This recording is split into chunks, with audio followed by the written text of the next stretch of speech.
Olegário, eu queria começar primeiro com a seguinte pergunta para você. Que é uma coisa que a gente sente no dia a dia, né, Júnior? A gente participou da APAS, a gente participou da NRF esse ano, e a gente percebe nesse segmento, no segmento varejista, uma gama de produtos, tecnologias sendo ofertadas, né, para os donos de supermercado, de tal forma que é muito difícil tomar uma decisão sobre o que escolher, né, o que adotar. Então, na NRF, a gente viu muita coisa baseada em inteligência artificial, lojas sendo monitoradas por câmera, abastecimento sendo feito reabastecimento, né, sendo feito por drones. Então, nesse universo de tanta tecnologia, né, como é que um dono de supermercado, um diretor, um gestor, toma uma decisão de forma mais assertiva, né? Escolher produtos que de fato vão ter aderência ali para a realidade deles? Uau, excelente pergunta, viu? Bom, pessoal, muito bom estar aqui com vocês. Adoro pessoas que gostam de inovar, de fazer a diferença. Eu sou movido pela curiosidade. Então, tudo que me anima, eu estou atrás. A minha esposa fala o seguinte, quando eu estou para mudar de alguma coisa, eu falei, já sei, isso já não tem mais novidade para você, né? E vou atrás, é assim mesmo em termos de atividades profissionais. O único que mantém constante ao longo do tempo é esse foco no... Eu tenho mudado aqui, em vez de falar de dados, eu tenho falado de informação e conhecimento. Já explico para vocês o porquê. Mas respondendo à tua pergunta, algo muito interessante, porque a FGV ela tem um núcleo chamado Centro de Excelência em Varejo. E por esse núcleo a gente leva executivos e empresários para a NRF. Por exemplo, um grupo já fechou com a gente, inclusive agora para o ano que vem, né? Fechou semana passada. E a gente faz todo final do dia uma roda de conversa com os participantes.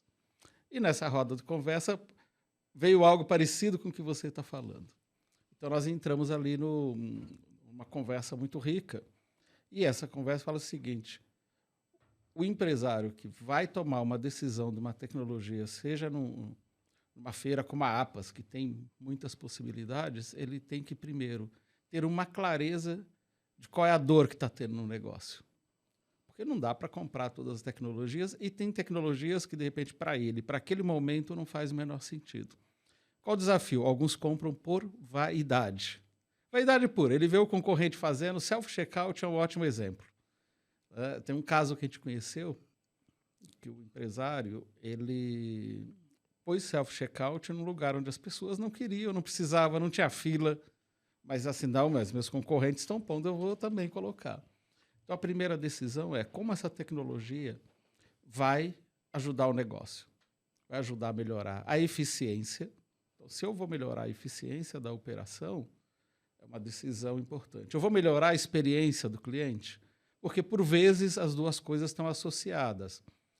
E depois, se ele tem esse olhar como prioridade ali, mais do dia a dia, eu tenho pessoas devidamente capacitadas para operar o sistema, porque não adianta também ter a tecnologia e não pensar nas pessoas. Assim, que competências, algumas podem ser técnicas, outras ser relacionais, esse profissional precisa ter para fazer isto.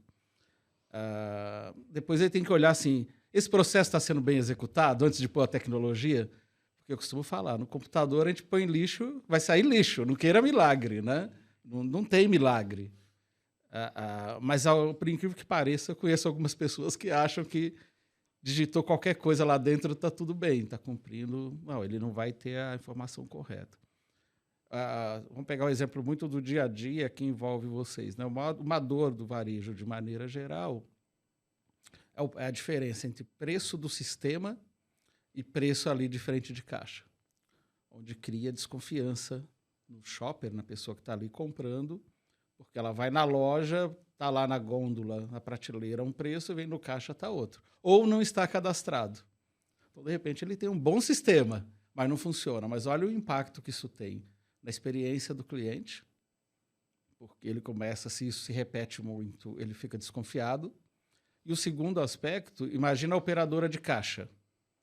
ouvindo reclamações ali. Porque a hora que a gente vai pagar é o pior momento que tem para a gente. A gente passa na loja o maior tempo do mundo, passeia na loja, mas a hora que tem que pôr a mão no bolso, aqueles 30 segundos, 1 minuto que está ali, parece que é uma eternidade para a gente. Estou trazendo um exemplo do dia a dia de como é que eu estou cuidando do meu cadastro. O cadastro no varejo ele é muito deixado no segundo plano. Então, eu trouxe coisa aqui muito do dia a dia. Melhorar a eficiência da operação, porque com isso ele vai ser mais produtivo e tem chance de ser mais rentável.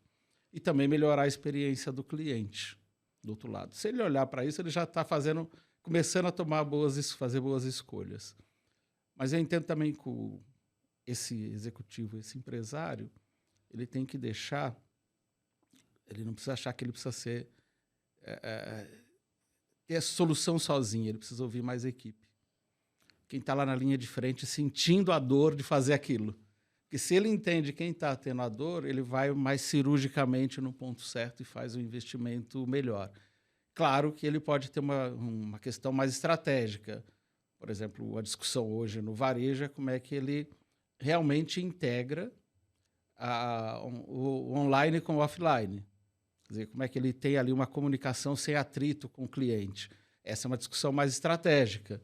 Mas aí ele vai dando passos. Então, de qualquer forma, ele precisa, antes de sair comprando, de ver qual é a real necessidade, qual dor que ele vai resolver e como isso vai contribuir para o resultado da empresa, seja dentro da equipe, seja para a gestão, ou mesmo para a experiência do cliente.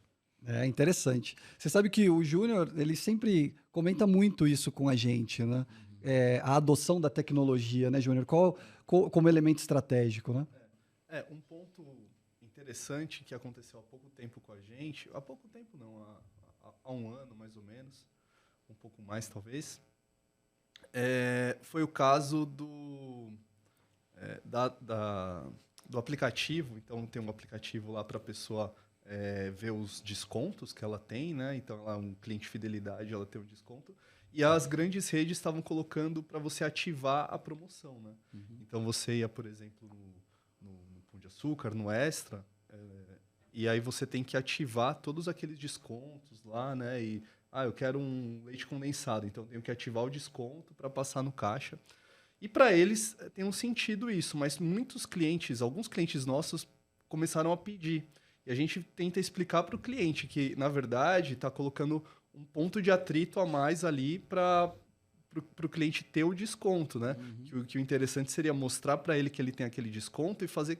Porque se ele chega no caixa e aquele desconto não é concedido, então a gente tentava explicar assim, o porquê que, na nossa visão, aquilo não era legal. E vai em cima daquilo que você disse dos clientes pedirem algo, às vezes porque alguém tem, mas não saber a real necessidade dele. Então, é uma visão que a gente teve na época, né? Uhum. E aí a maior parte dos clientes entendeu, né? Alguns pediram, né? Até hoje usam, mas a maioria deles... Porque o amigo tinha, né? Porque ele viu que alguém tinha. A vaidade... Né? Mas eu concordo 100% com você. Eu acompanhei muito esse momento e da empresa querendo, vou fazer... Mas ele não tinha nem pensado ainda de como ele ainda tinha problemas internos da matriz conversando com a loja. Tinha um programa de CRM, mas ele ainda tinha problemas da matriz conversando para integrar. Porque o resultado não é uma pessoa só, é a soma de muitos esforços. Primeiro, a estratégia, quem que eu quero ser para quem. Aí eu vou pensar na cultura, quem que vai fazer isso? As culturas é aquilo que eles valorizam no dia a dia.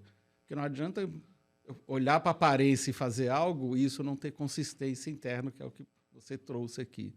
Então, precisa casar realmente a estratégia, público-alvo, e não porque o concorrente está fazendo. Exato. E talvez é provável que muitos desses têm outras prioridades na empresa que daria mais resultado do que essa ação, né, propriamente dita de, vou copiar. Porque você copia a aparência, mas você não copia a estratégia. Exato.